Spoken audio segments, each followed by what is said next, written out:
Morning coffee တောက်မယ် coffee တောက်ပြီးကြပြီလားရှင် black coffee လေးပေါ့နော်ကျမတော့ coffee ဆိုရင် black coffee ပဲကြိုက်ပါတယ်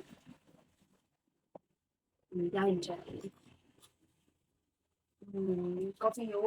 ကိုလည်းတောက်ချင်တယ် coffee ရဲ့တဘာဝ coffee ရဲ့အခါရတာလည်းမခံစားနိုင်ဘူးဆိုရဲတူများကြားရည်လေးထည့်တောက်ကြည့်ပါနော်ကျမကတော့အစာအိမ်မကောင်းဘူးပေါ့နော်အစာအိမ်မကောင်းဘူးအတွက်ကြားရည်လေးထည့်တောက်ပါတယ်ဆောင်ယောဂရှိတဲ့သူတွေကော်ဖီရဲ့အခါကိုမကြိုက်တဲ့သူတွေကြားရည်လေးထည့်တော့ပါနော်။ကြားရည်ကလေတဘာဝကြားရည်စစ်စစ်ဆိုတော့ဒီကြားရောတော့မပါတဲ့တော့ချောင်းဆိုးတာတွေပါလေဖြစ်ဘူးပေါ့နော်။ကြားရည်စစ်စစ်လေးလိုချင်ဒီမှာရပါတယ်နော်။ကြားရည်စစ်စစ်က300 gram တပလင်းမှာ1000နောက်ပလင်းကြီး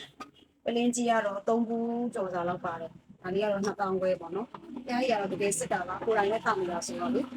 ကြားရည်စစ်စစ်လေးရပါတယ်။ရားရည်စစ်တဲ့နည်းတွေအများကြီးရှိတယ်ပေါ့နော်။2မျိုး3မျိုးလောက်ရှိတယ်။ကိုသိတဲ့လောက်နည်းလေးနဲ့စမ်းပြပေးမယ်နော်။ရားရည်စစ်ကြောင်းလေး။ကံများဖြူလေးတဲကိုပြားရည်လေးထည့်ပါမယ်။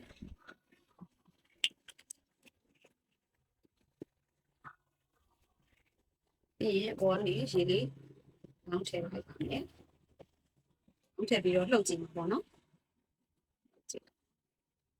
လှုပ်ကြည့်လိုက်လို့ပြားကွက်ပေါ်လဲဆိုရင်ပြားရည်စစ်ပါတယ်။ပြားကွက်လေးမြင်ရမှာမသိဘူး။အပြင်မှာတော့မြင်ရတယ်နော်ပြောက်ကကအကုန်ပေါ်တယ်တေချာလေးပေါ်တယ်ဖုန်းထဲမှာတော့ဖုန်းအလင်းနဲ့ဆိုတော့တေချာမြင်ရရလားတော့မသိဘူးတက်နိုင်ဆုံးတော့မြင်အောင်တော့အဓိကရိုက်ပြပေးထားတာပဲ